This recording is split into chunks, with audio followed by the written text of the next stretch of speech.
ရုံးမှာအလုပ်အကောင်းဆုံးလုပ်နေတဲ့သူတွေ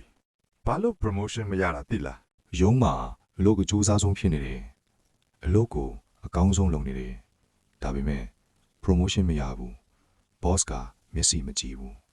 လုပ်ဖို့ခွိုက်ဖက်တွေကလည်းတင့်ကိုမကြိုက်တော့ဘူးဒီလိုအခြေအနေကြုံဘူးလားလူအများစုထင်ကြတာက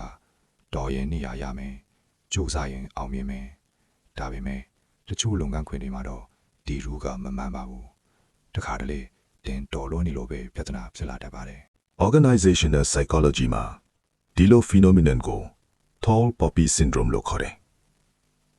အဓိပ္ပာယ်ကတော့ပန်းပွင့်တွေအားလုံးထဲမှာ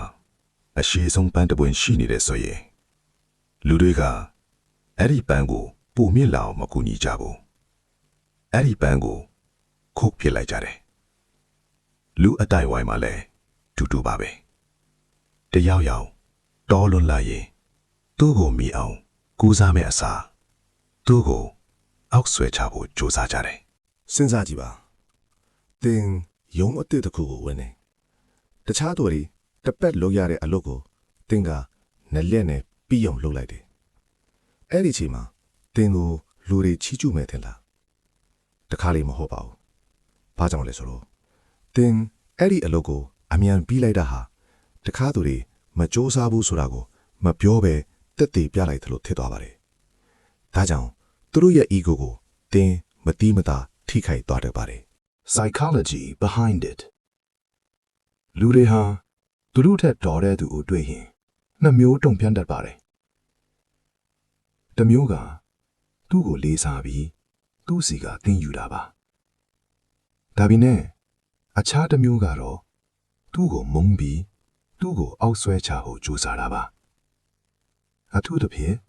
အရေးချင်းမရှိတဲ့လူတွေရာထူးမြင့်နေတဲ့ workplace တွေမှာဒုတိယ option က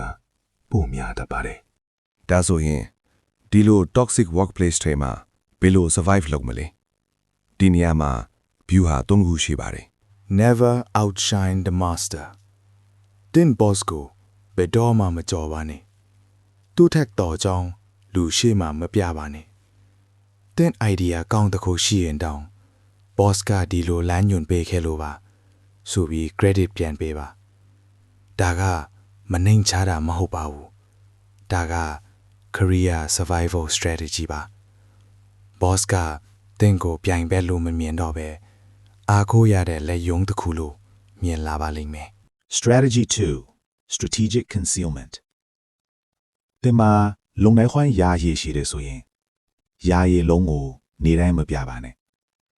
90လောက်ပဲပြပါဘာကြောင့်လဲဆိုတော့သင်ရရအပြည့်အစားကလေးကလှုပ်ပြလိုက်ရင်အဲ့ဒါဟာလူတွေမျက်လုံးထဲမှာ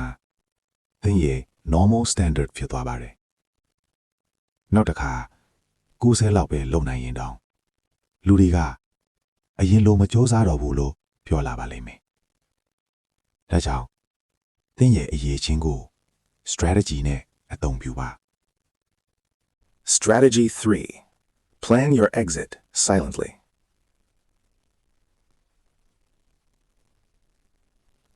အရေးအချင်းမရှိတဲ့လူတွေ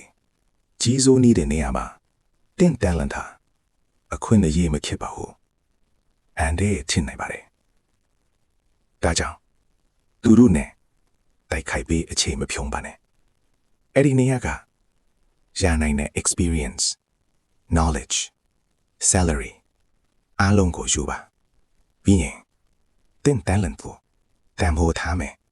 ပိုကောင်းတဲ့ opportunity စီကို take the sick move လို့ပါတခါတလေလူတွေတင့်ကိုမုန်းလာဟာတင်ညတ်လို့မဟုတ်ပါဘူးတင်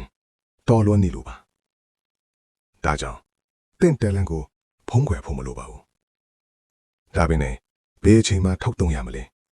ဘယ်အချိန်မှတိမ့်ထားရမလဲသိတဲ့ view ဟာမှုတယောက်ဖြစ်ပါစေ